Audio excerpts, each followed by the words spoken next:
Hey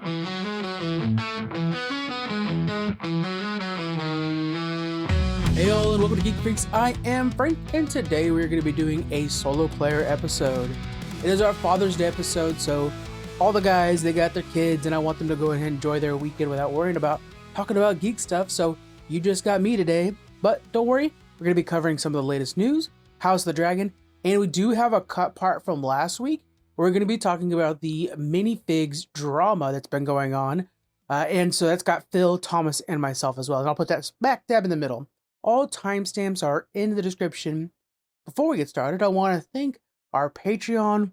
Today especially, we're going to be thanking Sunny. Sunny just posted a really cool picture of her wearing our 7-year anniversary shirt. I'm really proud of that design, to be honest with you. I'm not going to lie. It is one of my favorite shirts that we made. Subtle but cool. And yeah. So thank you very much, Sunny. Thank you very much to all of our patrons. And let's go ahead and get into this episode. First, we're going to be talking about the first full big trailer for Shrek 5. Now, man, I enjoy Shrek so much. I remember when it came out, the very first movie, the second and third movie. I worked at a Toys R Us, which is now defunct, but back in the day, that was my job. And I remember stocking these things on the shelves and just really enjoying the flicks. It had one of the best DVD menus. You kids nowadays, you don't know the joy of a DVD menu. They could really be creative. But I think Shrek 2 and Monsters, Inc. had the best menus. But I'm a fan of this franchise so much, and the meta jokes and everything like that.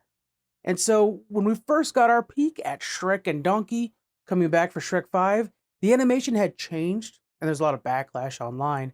Understandably, right? Not only do they make things more high def, but they also changed some of the rigging, some of the structure of these characters that we know so well.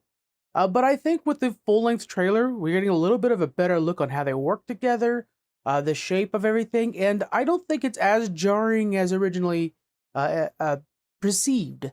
I think that the most different is going to be Donkey. He has a different hairdo, but hey, these guys are all aged up as well. Their kids are grown, so they look differently. So do their audience. Lord knows I look differently over 20 years. I don't feel it, but I look it. But yeah, so they open up on an homage to William Steig. He actually originally wrote the picture books that Shrek is based off of. And I know for myself, I didn't know for a long time. A lot of people don't know that Shrek actually was an old picture book from back in the day. Very terribly drawn, on purpose. Ogre doing his thing. And so it's that exact book that they're doing, and then Donkey interrupts it, and they're going to be going to further away. It's obviously different than far away, which they've been to a couple of times now. It's where Shrek's in-laws lived. But they're going to be going to further away. And when we get to further away, we see that it's a little bit run down. It seems to have some pretty rough streets. One particular street, which, there's a big joke on it that I absolutely loved, has a Olaf-like snowman character.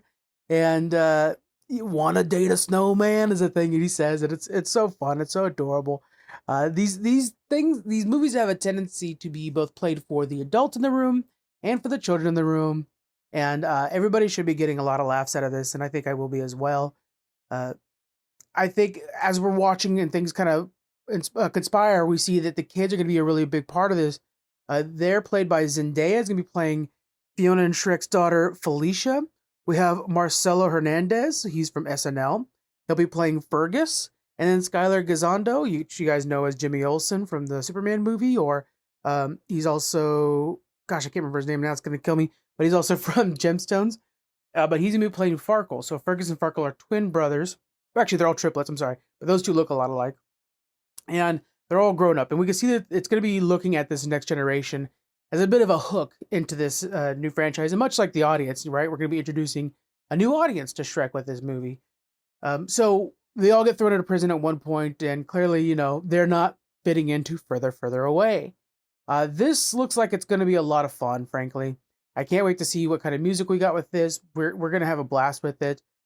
We have the original director coming back for this. We've got Walt Dorn and Conrad Vernon working together on this. The original cast, of course, Mike Myers, Eddie Murphy, and Cameron Diaz are all returning as Shrek, Donkey, and Fiona.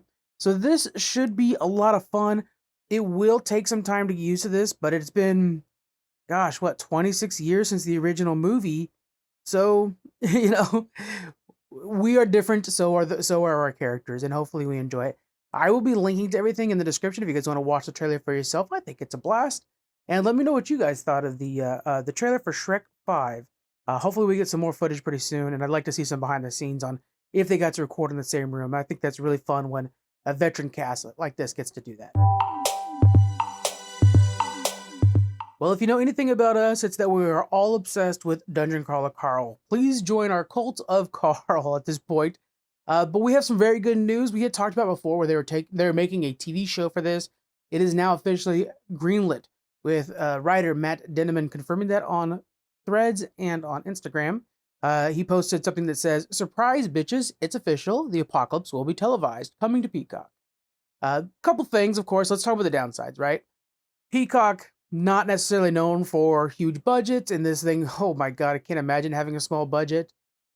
So there's some concern for that, but also we're going to have Seth MacFarlane working on this, and Seth's not necessarily known for superhero stuff or necessarily like a post-apocalyptic stories very much.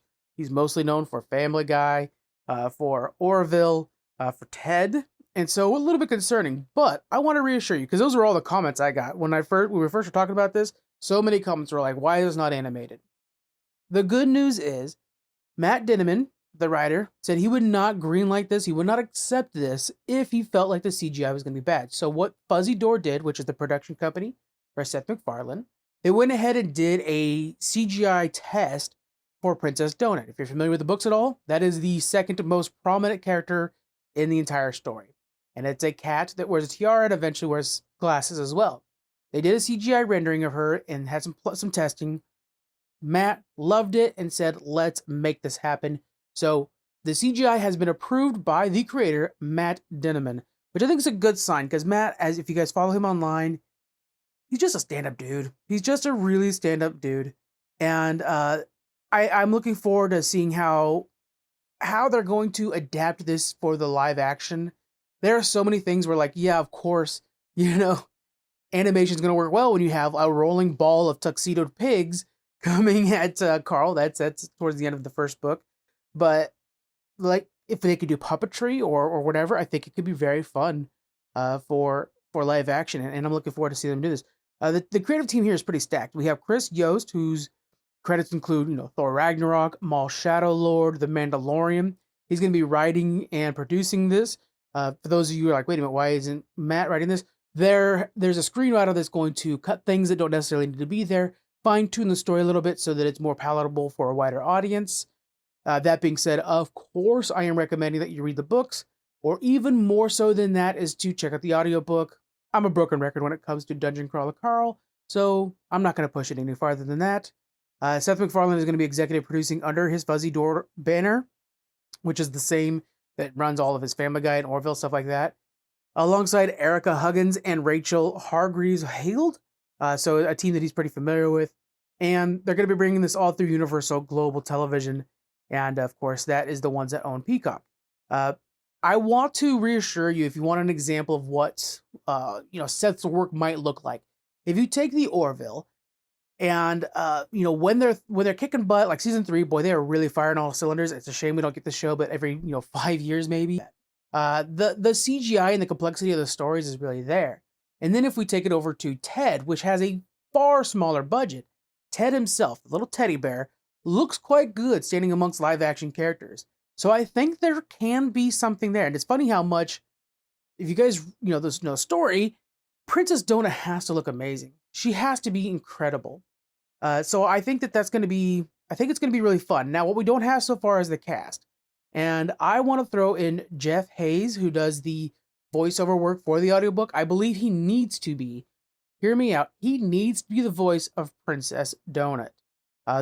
Jeff does the voices for basically all the characters. In later books, they add some cameos and whatnot, but it's all Jeff's voice, and he is incredibly talented. And his Princess Donut, the way that he's able to embody this, little bitchy cat that you just root for so hard, and with much more layers, by the way. I won't just leave it at that, but she does have a lot of layers. But I really feel like that's our guy. I actually think we had just talked about him, but I think bringing on Skylar from Righteous Gemstones, from Jimmy Olsen, I think he would be very fun, Carl, but there are a lot of other people out there that are going to be vying for this role, because this will be a role that defines you. If you see the fervor around the books right now, I mean, I hate to put it up against this, but it very much is in the vein of Harry Potter, but for old white dudes. Is kind of the meme going around, is like, oh boy, this is tailor made for every guy sitting in his apartment watching television or something like that. It's like, oh boy. I mean, it's a house, but you got me. So I do feel like this has some Harry Potter hype around it, and I feel like whoever gets this role might be known as Carl for a very long time, if it gets the success it deserves. If you guys want to invest more time in a Dungeon Crawler Carl, say you're already a reader of it, there is new comic book, new comic book covers, coming out later this month. And there's also the first 2 volumes that are out. They also have just launched the Kickstarter, or finished the Kickstarter for the TTRPG. So you could play as if you're, tramping through the dungeon yourself. Lord knows that we would be picking that up and trying it around here. It should be a lot of fun. Let me know if you guys want to know more about Dungeon Crawler Carl. I think it's fun for us to keep doing these little segments we do at the end when Squeaks is on. And yeah, I'm having a lot of fun with it. The last news story we're going to go over before we go into our discussion about the Bricks and Minifigs controversy is going to be the fact that EA is now launching a new ads platform built to sell ads in Madden and College Football and other live sports games. So let's go over what exactly is going on here. If you are an EA player, you know they love to nickel and dime you. They love to get every little penny they can out of you. You know they also have already started including ads in their games. And it's an unfortunate part, because you go out and you spend $60, $70 on a game, you intend on it being a complete game. That's not necessarily the case. They often drop packs later on to make the game, more up to date, and you feel like you need to buy it if you want to stay up to date with your friends. So Electronic Arts, they don't ever slow down on selling you something. Well, now they're going to be selling ad space. They just started this new platform built around bringing ads to all of their games, including Madden NFL, EA Sports FC, College Football 26, and their NBA tie-ins. The pitch leans hard on the scale. The EA is saying the players log in for the equivalent of 23,000 NFL seasons every day in Madden alone. That's not including the other games. The company's trying to throw this out there as like, you can sell on a much bigger scale than if you were to go to NFL directly. So their idea is like, why put a banner that says Visa on one NFL game when you could put it on 23,000 NFL seasons worth every day? And you'll get much more big bang for your buck. What separates this from the normal stadium signage that EA has been running for years is the infrastructure underneath. The platform plans on running their own proprietary ad server that will feed into all the other games. So they're going to be using EA's Frostbite engine, which runs a lot of their games, as a bit of it puts like a variable ad within the game, and you can just swap that out with Visa, Home Depot, Walmart, whatever you want, and it's going to be a lot smoother on their side of things. Of course, for us, all that really means is interesting different ads. It's not helping us on our side in any way. One of the other things too is it's not going to just necessarily feed, like say, a Walmart ad to everybody globally. It's going to target your location, your demographics, your age, so it'll know, hey, Walmart's really big in this part of the US. Boom, here's a Walmart ad. But you know what? Over in UK, maybe they really want some McDonald's ads or whatever. It's going to more narrowly target the brand for where it belongs. We've seen before how extensive this can get. With College Football 26, they added in Mountain Dew's Dew University. It's a university, basically owned by Mountain Dew. The entire gimmick is that it's just extremely branded as Mountain Dew. To me, extremely distracting, and it takes me out of the game, because of course that doesn't exist. All it is you guys just try to sell stuff, and it sucks as a person who's trying to play the game. So Mountain Dew has already worked with them in the past, but here are the companies that have signed up so far. Visa, we got Lowe's, Xfinity, and the crypto exchange Gemini, which, these are going to go to kids. The Gemini, they don't need to know about cryptocurrency. And Red Bull. Those so far are signed up to be all over everything. EA's side, they don't necessarily want people to stop playing because they feel like there's too many ads, is that these are designed, quote, a design to enhance, not disrupt the player experience. They're trying to pitch it as like, well, when you're watching TV, it has the ads on the billboards, so this is going to make it feel more real. Obviously, EA is not trying to sell this feature to the players, the people who actually spend money on the games. They're trying to sell it to everybody else. So, Chief Executive David Tinson, who's the one that's really throwing this all out there, he's clearly just a marketing guy, and I bet that guy's never touched a controller. The last little bit of my rant I want to make sure to throw out there is the fact that EA has not said they're going to be lowering the price of their games with this new built-in ad system.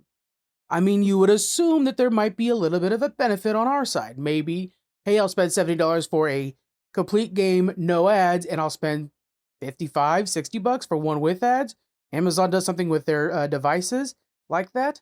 But no, there has not been any mention that they're going to give us a deal in any way. So keep that in mind. And as we say often on the podcast, if you do not like this, you vote with your wallet. Do not buy the next Madden game, which should be announced or coming out pretty soon. Avoid it, and maybe EA will finally get the lesson. Unfortunately, we're all a little too addicted to our video games, and I feel like EA will not even feel the pinch.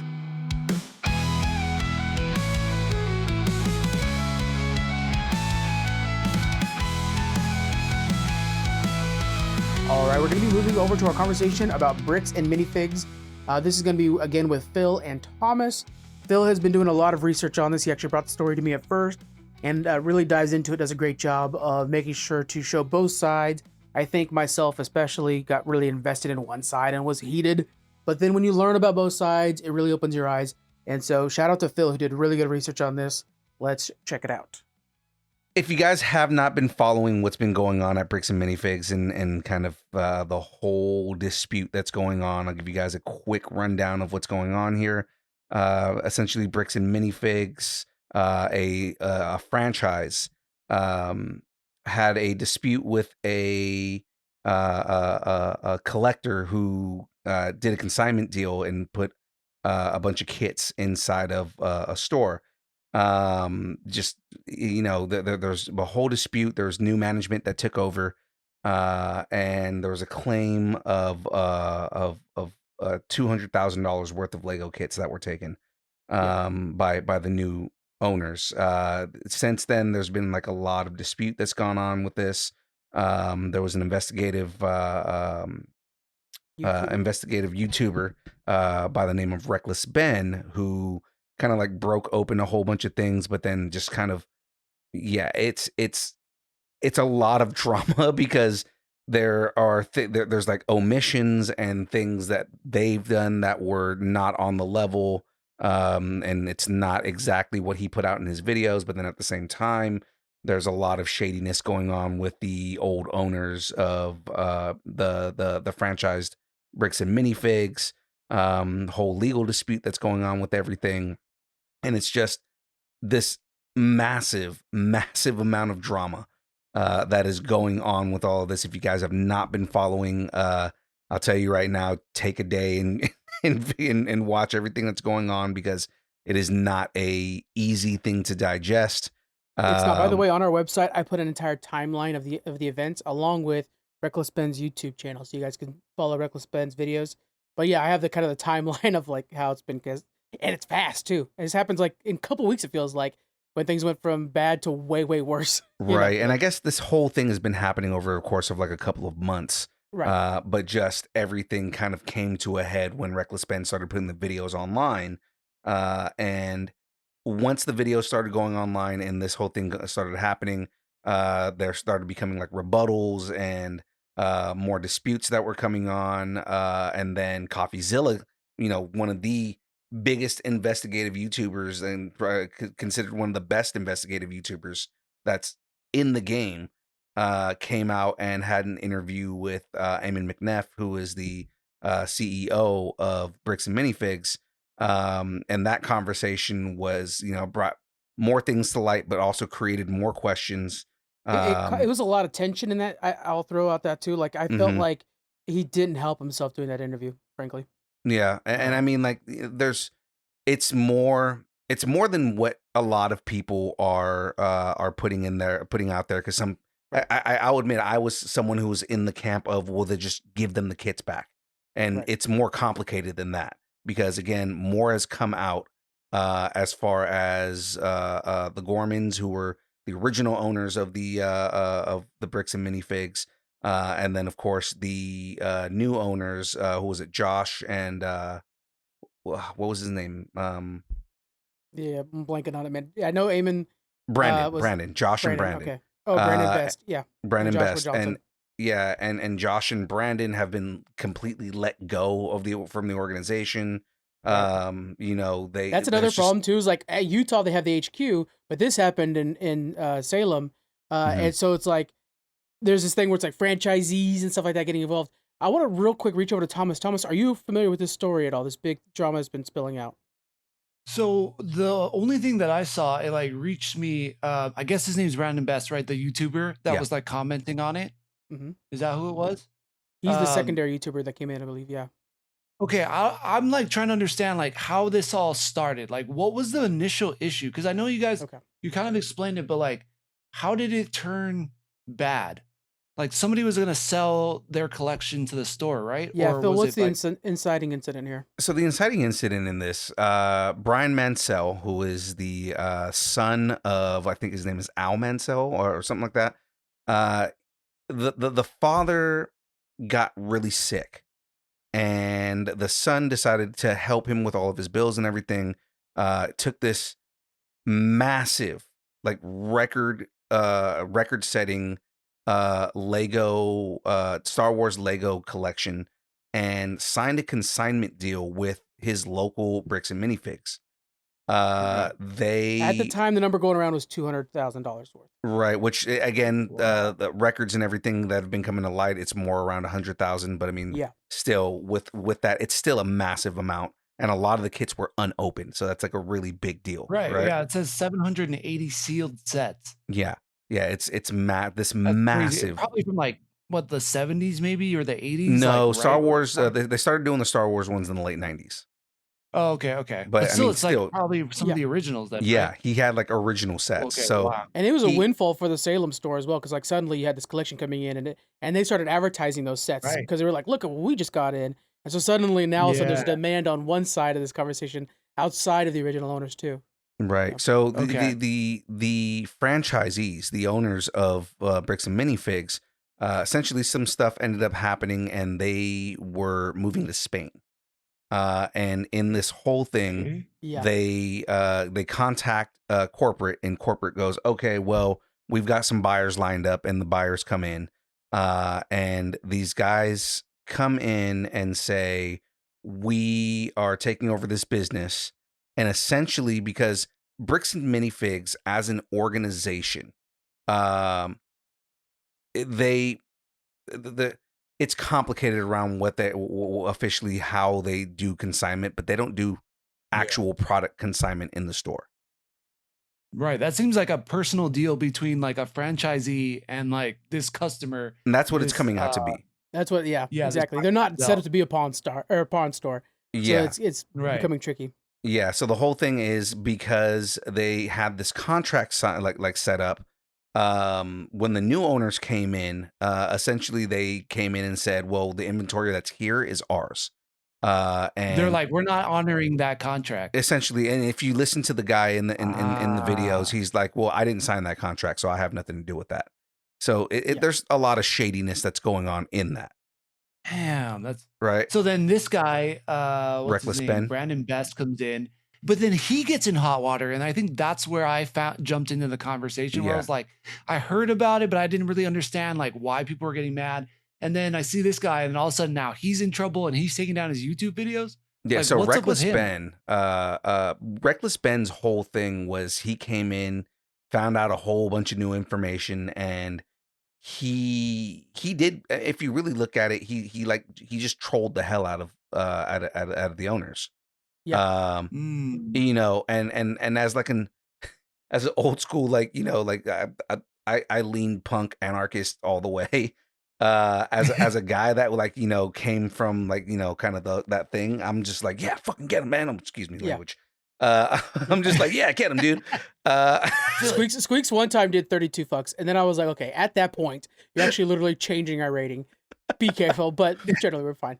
yeah. One, I let one slip. I'm not gonna let the There rest you of them go. go. But anyways, you know, like, I'm just like, yeah, get him, you know, and but then he starts getting in trouble because of the way that he's doing things. And essentially, again, he wasn't going about things in a way that was also on the level either. And there's a lot of things He in was, the you know, videos that let's he was omitting as well. yeah. There's a thing too where like when you're investigating, but also you're a YouTuber, your intent not necessarily is to find the truth, but also to just create content.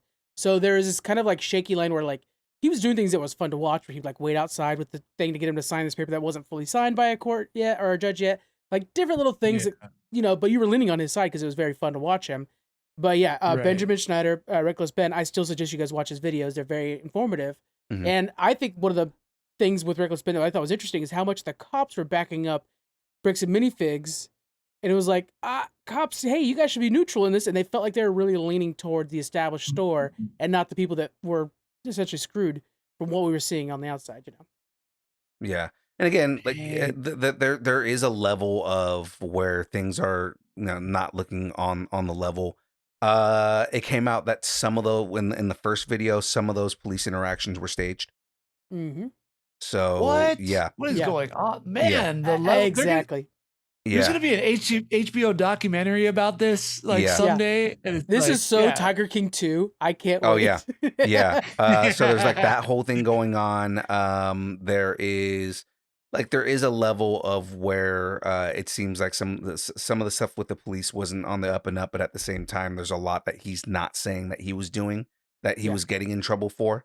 Where like when the police were coming by, it wasn't that the police were harassing them. It was, dude, we've already talked to you like multiple times. You need Right. to stop this stuff. But they don't show the first ones, they show the last one where everything's Yeah. escalated. And then there's that thing too where Bricks and Minifig went to Patreon because Benjamin's whole thing's being funded by Patreon. So they go to Patreon to try to get it shut down. The CEO of Patreon came out and said basically, screw you guys, we're back in Reckless Ben. And it was like, Patreon's involved now? The company? Yeah. Yeah, it was wild. Wow. Yes. Yeah. So So they I made mean, a whole like, video where they were directing it to the owners of Bricks and Minifigs, like, no, we're not gonna listen to you guys, screw you. Give back the Lego sets. yeah. What? And I mean, it's crazy because when you start seeing the big names that are getting involved and getting backed on this, like Brian Volk, friend of the show, Brian Volkweiss, and I'm sure you're friends with him Yeah. too. He came out and had things to say about this. Tara Strong came out and had like a whole big thing to say about this.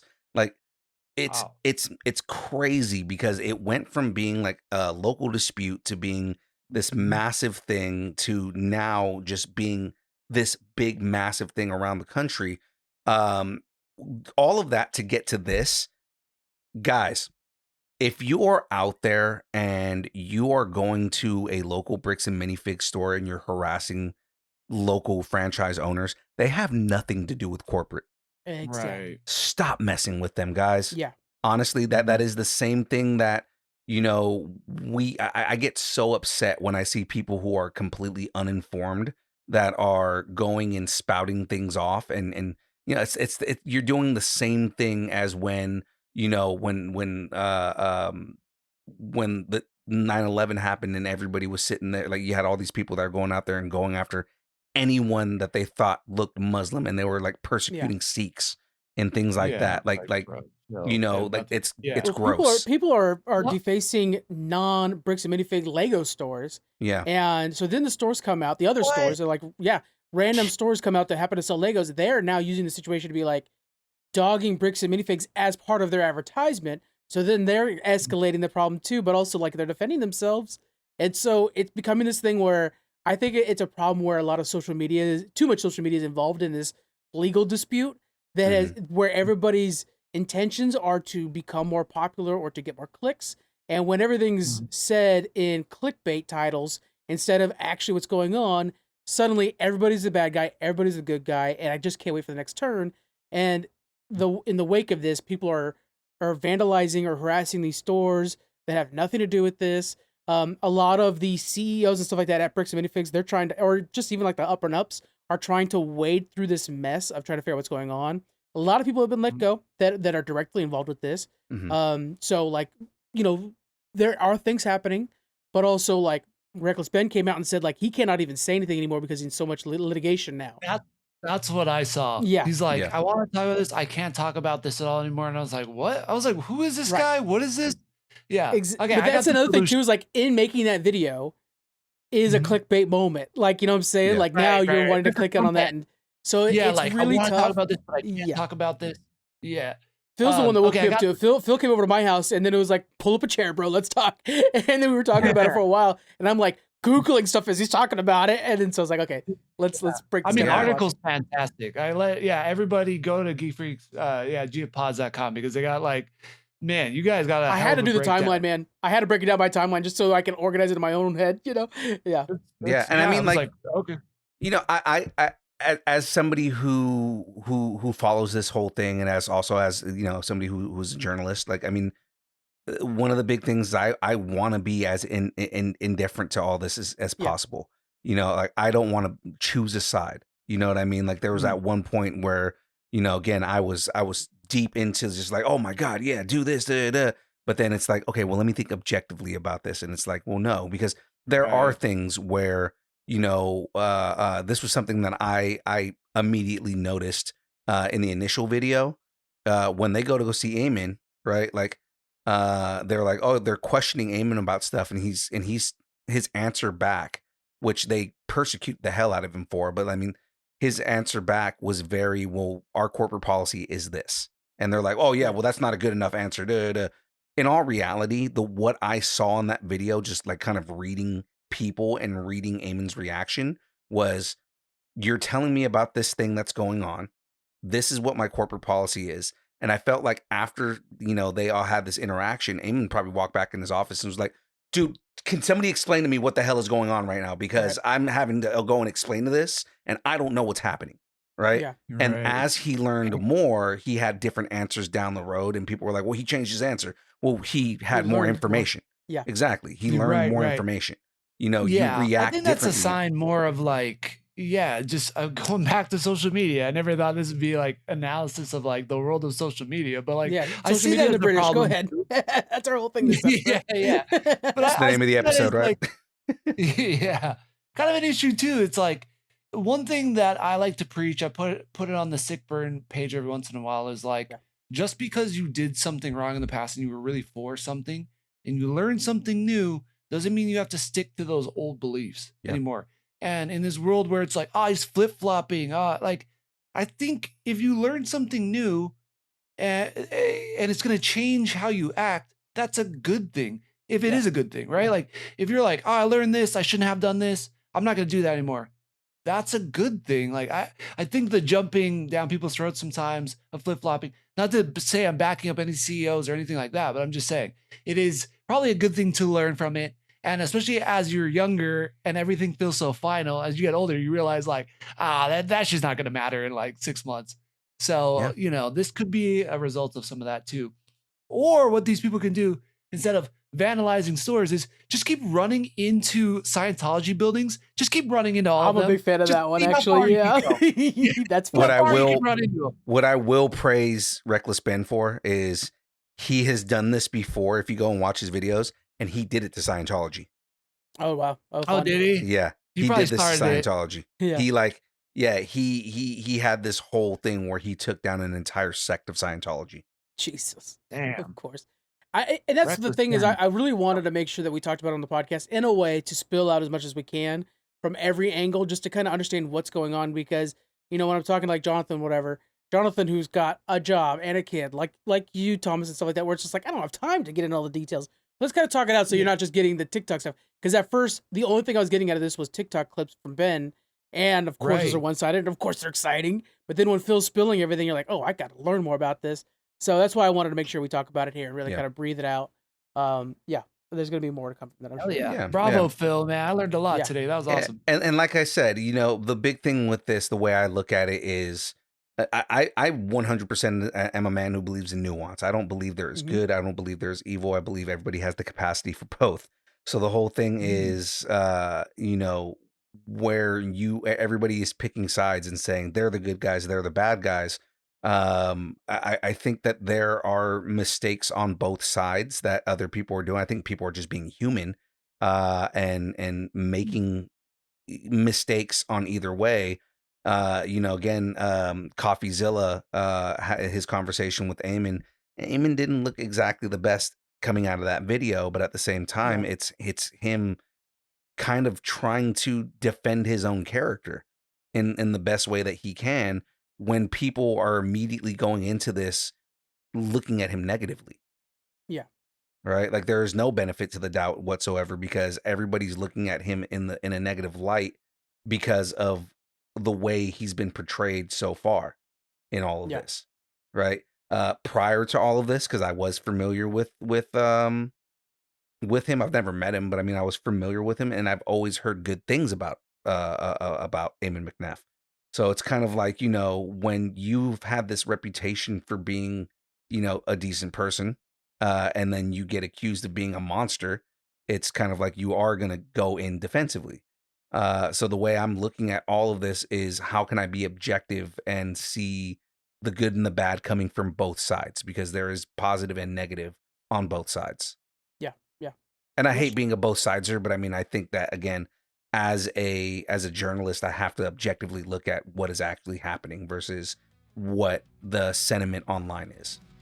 Well, that's the point of this discussion, right? Is to take away some of the headlines, some of the clickbait, and just discuss it out. And then we will revisit this when we have a conclusion or when a major thing happens, and kind of see where everything stands. Because I think that there's going to be muddy water everywhere, but we're going to figure it out. We're going to follow it. Right.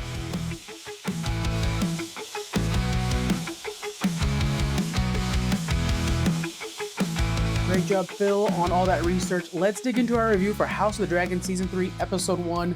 Oh boy, the Battle of the Gullet. I am so happy we are finally here. So, first off, full spoilers on the episode, but I will not be digging too deep into the books for a couple reasons. One particular thing is that the show is starting to divert from the books quite a bit. This is part of the contention that George R.R. Martin had with the showrunner, especially with the character Nettles, which is a character in the book that's not in the show. But they're clearly going to be using Rhaena as a sit-in for that. And so we could reference the book here and there, but it's not going to be as valuable as it used to be anywhere like that. Okay, so episode 1. It's been 2 years since our last episode of House of the Dragon. And I know all of you guys remember how much they just dropped the ball at the end. It felt like we needed one more episode or even just 20 more minutes. Well, season 3, episode 1 feels like the finale for season 2. We have all of our characters finding a conclusion to their story, or at least setting up for something big next episode, and we see a gigantic sea battle, the Battle of the Gullet. First off, this is all about spectacle, and I think that's where House of the Dragon really thrives. Game of Thrones was all about putting very good dialogue in a small room and then seeing how that played out in the wider world. A Knight of the Seven Kingdoms is all about very small stories having an impact on the politics and the people in the larger Westeros. But House of the Dragon is about smashing two gigantic CGI dragons together and seeing who survives. And this episode in particular did a really good job with that. I think it might be one of the best House of the Dragon episodes we've seen to date, which is pretty good. So that's saying a lot right there. We had a little bit of a slow start, I will admit, but I think it built up over time and was kind of getting everybody warmed up again. We got to see that enormous budget that this show has really show off with, large armies led by Daemon Targaryen, and then eventually the Winter Wolves showing up. And then, of course, the big ship battles. They actually built 2 ships to crash into each other when we got to the Free Cities crashing into Corlys's ship. Those are actually 2 ships they actually built. And then, of course, the dragon fighting. We had 3 big dragons fighting, and that was just good fun to see. One of the complaints I've saw online is that there was a bit of a battle slog, which, means that the battle was too long and it was just basically for the sake of more battle, just seeing the same thing over and over again. I disagree. I think if you pay attention to the characters, you see a lot of little stories happening within there. And I really enjoyed the open war that we had at this point. So I didn't have that complaint in any way. Let's talk about, I've been kind of giving some time so I didn't spoil it. But let's talk about the death of Jace.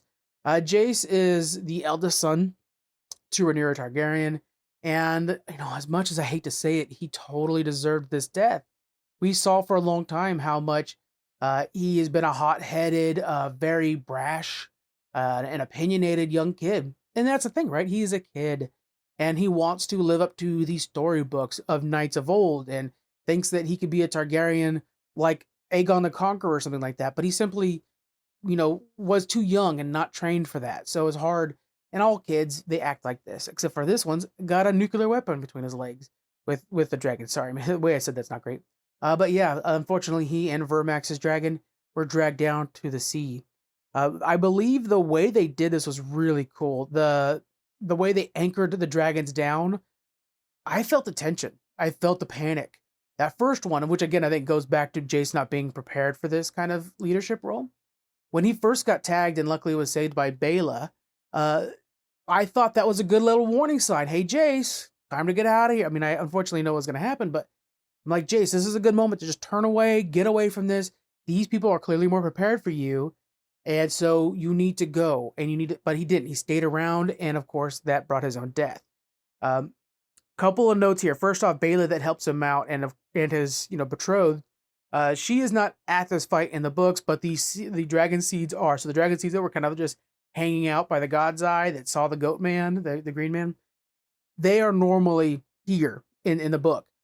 The other thing to note is the Triarchy were so prepared for Dragon because if you remember in the first season of House of the Dragon, they fought Daemon and his dragon already.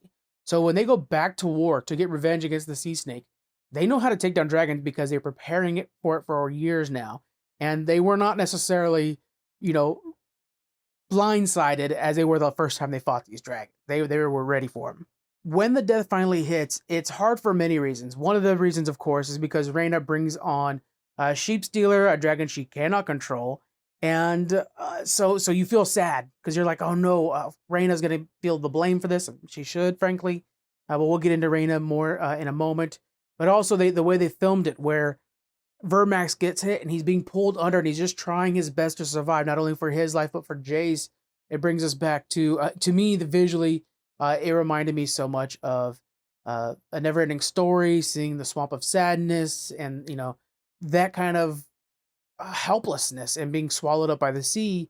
One of the notes that I saw on Threads I thought was very good was talking about how Jace, being both Valerian and Targaryen, dying on Dragonback and drowning at sea, that's, both families. It's like being united, both of his clans. And I thought that was a very poignant part. But then when Jace actually was able to detach from Vermax's saddle and rise, you're like, oh, maybe he'll be captured. And then they can negotiate for his peace, or maybe he'll join the Free Cities because maybe we don't know what happens to him because the book assumes he dies. But then, the arrows find purchase, and our poor boy is dead. Of course, this will make Rhaenyra so furious. She was already very mad, and we'll go into that in a second. But just one more shout out to Jace, a character that, he was destined for tragedy. Targaryens and tragedy, it's bound to happen, but he was a good fighter. He was a good man. Okay, let's talk about Rhaena, Sheepstealer, and the Nettles situation. So we see Rhaena. She's pursuing Sheepstealer, this wild dragon. He is one of the older dragons. He's older than, Vermax and all them. He's older than all those ones. And he hasn't really been tamed before. He's just kind of been a pain in the ass. And you can see these deformed, and not deformed necessarily, but he feels like it. But very wild, right?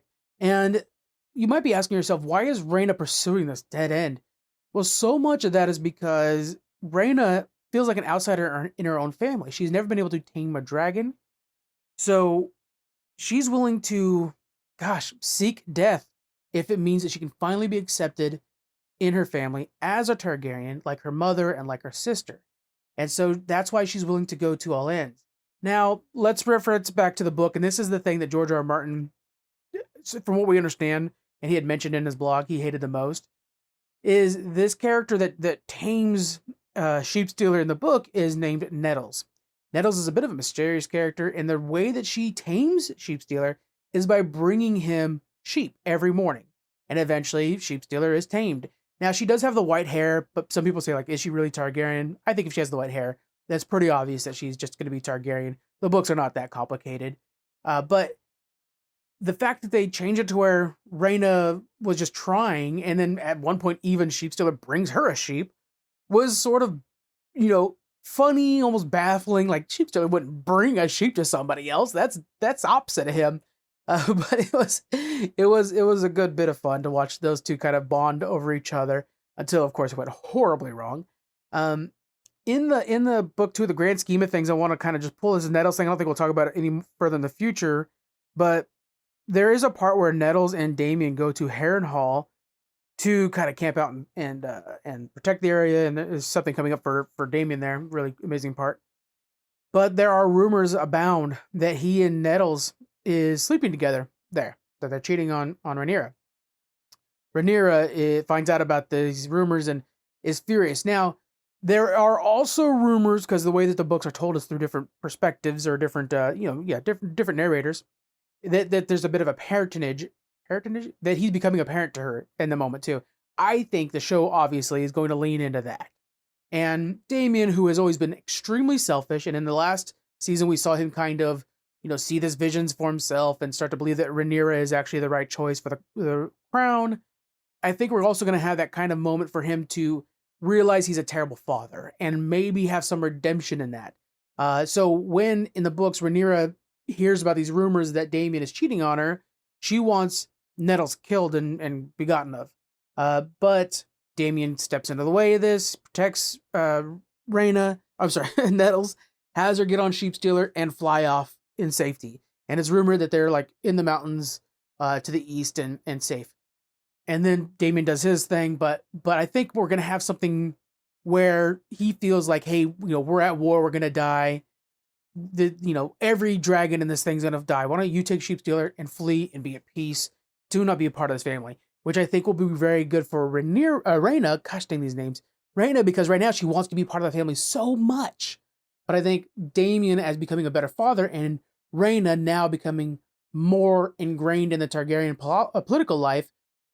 The end of her story is going to be like, no, get away from this family so that you can actually live a good life and not be a part of us. So, you know what I'm saying? It'll be the other side of that coin, and it'll be Damon also learning. I really hope that's what happens with this, and they don't drop the ball on this, which worries me a little bit. Now, Rhaena is a really good example of a woman who is at the beck and call of the people around her. She wants to live up to her dad and his obsession with the dragons and thinking that Targaryens are dragon blood, which they are.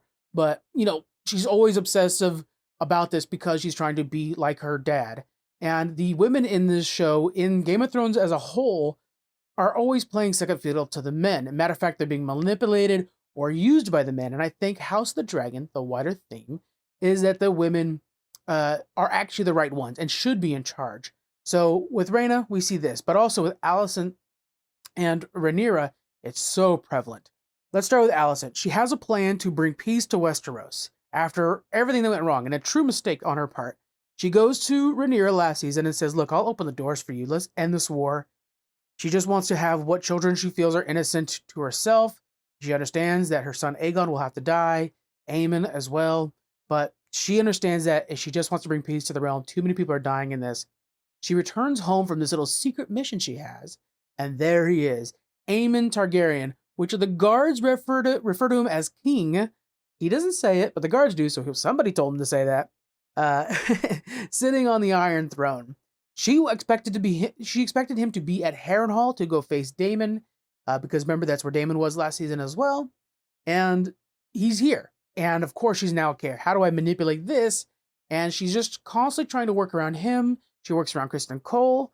She's constantly working around other people, and she's never able to just be herself. And if she was just herself, frankly, her and Rhaenyra are friends. They would have still been friends, and probably, based off of what we're feeling from Rhaenyra, I might have been lovers at some point if there was another world where they could just be themselves. But unfortunately, they live here in Westeros where things are complicated and no one lives in peace.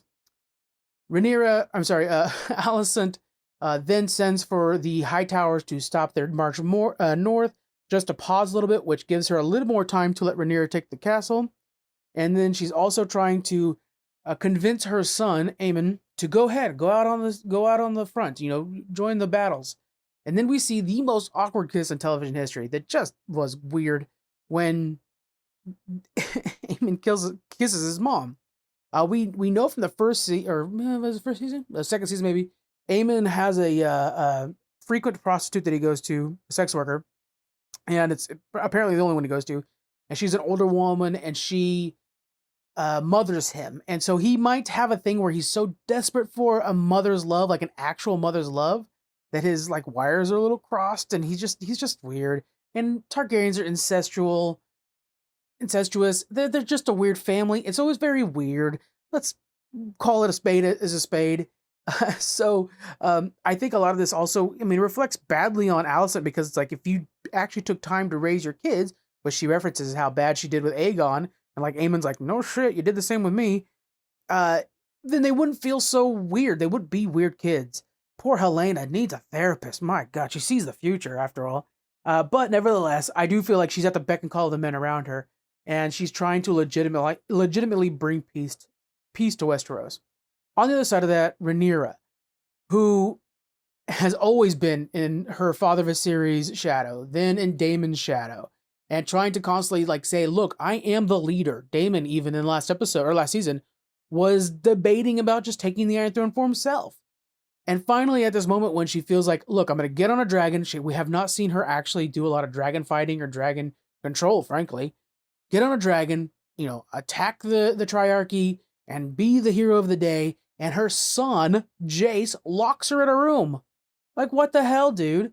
And, yeah, he's doing this for peace, but also it's about losing control and taking control away from your mother and one of the most powerful women in all of Westeros. And that just shows how little Jace really thinks of her, frankly. Yes, you want her to be safe, but come on, dude.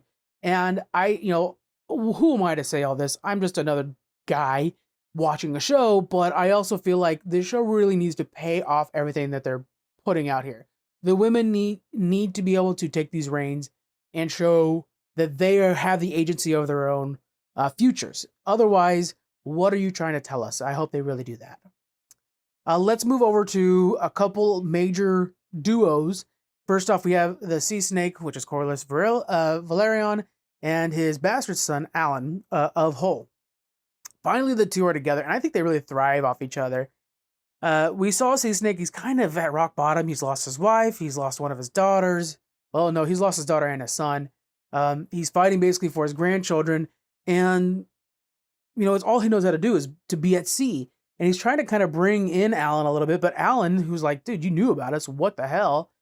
He's a little pushbacky on this too, but as the two work together, they really work well. They have this big battle, and I do like kind of the revenge story that was in there, as with the Triarchy's trying to kill him off. That was a fun little bit too. But I feel like as the time goes on, I'm not pulling anything from the books out of this. I feel like Alan is going to impart some of himself on Corlys Velaryon instead of the other way around. I don't think we're going to see Alan become more noble. Well, we'll see him be a noble-born man, like he'll probably rise the ranks. But we won't see him go towards the Sea Snake's ideas. I think the Sea Snake is going to kind of wake up a little bit and see how toxic, the Targaryen Civil War is. And I think that's what they're setting us up for. I just really love seeing these two at sea in the natural element, really thriving. And to see Alan kind of see the Sea Snake at his best, being like, oh shit, that's him. And there's also a part when Corlys fell off the ship, he yells, father. It was like, ooh, are you accepting him as your father now? Okay, nice. So I look forward to more of these two growing together and learning from each other. And Corlys, who just saw his home burning down, he is at rock bottom. He's going to need somebody like Alan to help out. His other son, by the way, is a sea snake, is a dragon seed, and is my favorite of the dragon seeds as well. Then I want to talk about Daemon and Criston Cole. We saw, first off, Criston Cole. He's leading an army. He's sitting there painting, and he doesn't care about one of the women in a nearby town being raped by one of his soldiers. He's very nihilistic, and what I don't like about Criston Cole is he pretends to be the knight in shining armor. That was his whole bit in the first season. But he's so hollow and empty and has no purpose, no passion underneath that. On the other side of that, we have Daemon Targaryen, who, while is a bastard, when you see that dude, he is a jackass. But he is true to himself, and he will always back those who back him. When he has loyalty, he sticks to it, even when he doesn't want to. We're seeing with the Tullys, this little kid who he's made an alliance with, when the little kid pushes back on him on like burial rites and things like that, Daemon's like, okay, I get it. And I gotta say, I don't think Criston Cole would have done that, right? I think Daemon has more honor than Criston Cole, who pretends to have honor. So these two, the way they mirror off each other It'll be fun to explore further going down the road. But I also want to remind you that there is definitely a tie between Daemon and Aemon. You know, both of them being like these amazing fighters. One team green, one team black. That'll be very interesting. And then also just a little foreshadowing too. Clearly, the Team Black seems like they're winning right now, but high towers are coming up from the bottom and they're Team Green. So if you think like, oh, this war is over, it's all about Rhaenyra and her family. Don't forget the high towers are coming up, and they have a fresh dragon, and they have Daemon Targaryen, which I think we saw a little bit of. I'm surprised they didn't make a bigger deal out of him. They're kind of pushing him up to the side for Ormond Hightower, which is a nobody, in my opinion. But Daemon is there too with his blue dragon, beautiful blue dragon. And they'll be coming up to join the fight. So it'll a little level things out. And there's going to be some twists coming up too to level things out even more. Should be a lot of fun. But for our first episode, I don't know if the season can hold this high pressure, this pacing. I don't think it can hold the pacing for the next 7 hours. But I really enjoyed this kickoff. And it really felt like House of the Dragon doing its best at being what House of the Dragon is all about. Spectacle. And so I had a lot of fun with this. I'm going to give this a solid 9 dragon eggs out of 10. Hopefully a couple of them hatch, Daenerys. I enjoyed it quite a bit. So yeah, that was a hoot and a half. That is it for this week's Geek Freaks. Thank you so much for hanging out with me. I know with it just being me, it's a lot of my voice going out and you guys just hanging out with me. I appreciate it.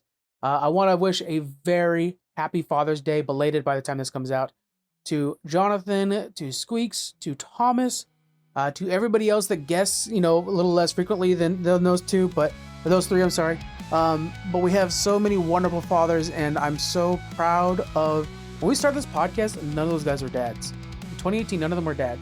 And now I see them the way they are with their kids, and the wisdom that they're imparting on them, and just teaching their kids to be good people is so valuable, and I'm so proud of them. I'm so proud of their children. So happy Father's Day to all of you guys. Just really stellar dad. And I know, again, I'm very proud of you guys.